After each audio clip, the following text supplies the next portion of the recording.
Pemirsa, kita awali dengan informasi pertama, kebakaran hutan dan lahan hingga kini masih terjadi di Sumatera Selatan. Terbaru di Desa Arisan Jaya, Kecamatan Pemultan Barat, Ogan Ilir, yang telah menghanguskan 80 hektar lahan rawa.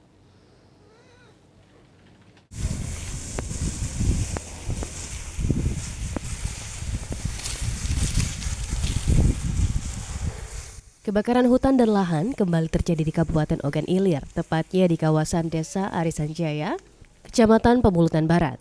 Dengan luas lahan terbakar mencapai 80 hektar, kebakaran lahan ini terjadi Jumat siang hingga malam, di mana petugas Manggala Agni yang terima laporan langsung turun ke lapangan untuk melakukan proses pemadaman.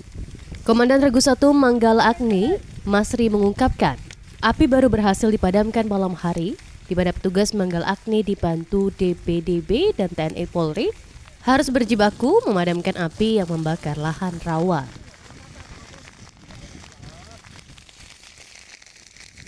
Laporan warga dan kebetulan di sana anggota kita lagi melakukan patroli, jadi warga dan anggota kita di lapangan berkoordinasi dan langsung melakukan pemadaman, tetapi tidak bisa ditanggulangi dengan alat seadanya. Oleh sebab itu kawan-kawan kita yang di lapangan mengontek bahwa di desa tersebut ada terjadi kebakaran sudah cukup meluas. Jadi kita dari posko kita yaitu Pondok Kerja ini mengirimkan satu tim pemadam. Meski api telah berhasil dipadamkan, tim terpadu tetap melaksanakan patroli untuk mencegah terjadinya kebakaran.